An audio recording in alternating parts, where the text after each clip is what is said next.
कल एक बात कही थी कि डोटासरा के कार्यकाल में पैसे लेकर जो है ट्रांसफर की जाती थी और कांग्रेस कार्यकाल के दौरान जो है रिश्वत लेकर ट्रांसफर का खेल खेला जाता था।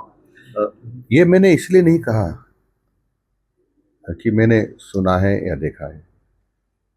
तत्कालीन माननीय मुख्यमंत्री जी अशोक जी गहलोत के सामने जो पुरस्कार प्राप्त शिक्षक यानी सम्मानित शिक्षक बैठे हुए थे, तब अशोक जी गहलोत ने पूछा था डोडासरा जी की उपस्थिति में कि हमारे यहाँ कोई पैसे लेकर तो ट्रांसफर नहीं होते हैं। तो सबने एक साथ कहा था कि हाँ, पैसे लेकर ट्रांसफर होते हैं। मेरा आधार यही है कहने का कि डोडासरा जी के समय रिश्वत लेके ट्रांसफर होते थे। हमारे यहाँ प्रचलन नहीं है, ये कांग्रेस पे चलन रहा है। सर, जो ट्रांसफर इस बार हुए उसमें एकमात्र शिक्षक है जो राष्ट्रपति अवार्ड रहे प्रिंसिपल शीला अशोक, उनका भी तबादला हुआ। देखो क्या है, राष्ट्रपति प्राप्त पुरस्कार प्राप्त करने वाले हमारे सम्मानित शिक्षक होते हैं, और सम्मानित शिक्षक का दायित्व तो ये होता है कि जहाँ सबसे कमजोर बच्चे हों, अपनी श्रेष्ठता को वहाँ दिखाना चाहिए, ताकि वो बच्चे जो नहीं पढ़ पा रहे हैं वो भी अच्छा उनके वजह से पढ़ करके आगे बढ़े।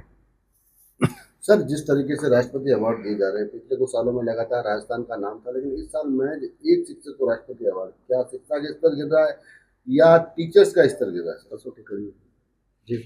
क्योंकि इसका चयन मैं नहीं करता, इस पर कोई टिक्का टिप्पणी नहीं करना चाहता।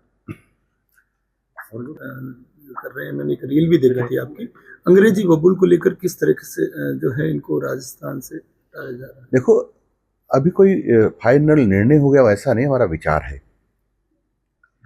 क्योंकि अंग्रेजी जो बम्बुल है, इसके कारण से राजस्थान में 500 वनस्पतियां विलुप्त हो गई है।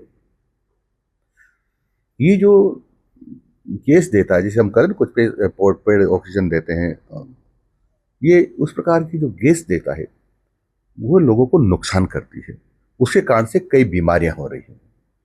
ये 30 लीटर पानी हर रोज खींचता है, सोखता धरती से।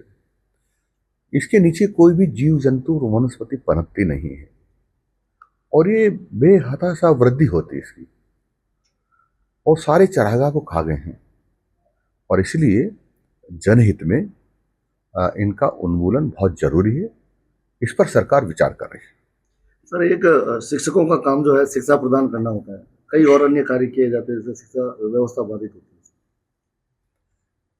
देखो क्या है कि शिक्षक को शिक्षा का ही काम करना चाहिए, लेकिन आप किस संदर्भ में कर रहे हैं। एक संदर्भ तो ये हो सकता है कि आप उनको अन्य काम क्यों लेते हैं। एक संदर्भ ये हो सकता है कि वो पढ़ाई के साथ साथ दूसरे अपने रोजगार के काम, दूसरे काम कर रहे हो। आप किस संदर्भ में पूछना चाहते हैं वो बताएं। सरकार लगातार कई तरह के कार्य जो स्कूल में एग्जाम कंडक्ट होते रहते हैं। यस, देखो देखो देखो क्या है, देखो क्या है, जनगणना रोज नहीं होती, चुनाव रोज नहीं होते, और यदि इसलिए क्योंकि सरकार जनगणना के लिए और चुनाव के लिए इतना बड़ा बेड़ा खड़ा नहीं कर सकती है, और इसलिए इनसे काम लेना ही पड़ता है। और ये यहाँ राजस्थान में ही नहीं है, ये पूरे देश में है। इनका उपयोग करते हैं क्योंकि श्रेष्ठ लोग हैं, ईमानदार लोग हैं, तो अपनी ईमानदारी से काम करते हैं।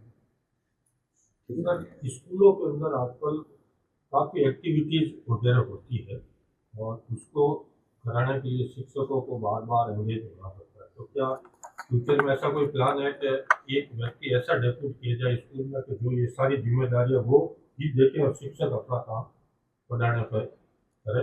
क्योंकि एक्टिविटी देखो काफ़ी बढ़ रही है। कई बार तो जो अध्यापक गण हैं उनको बड़ा चढ़ा कर करते हैं, कोई ऐसा विषय नहीं है। हमने कहा है कि अपना मोबाइल क्लास में न ले जाए, है ना। वो कहते हैं मुझे इतना काम करना पड़ता है, ये असत्य है।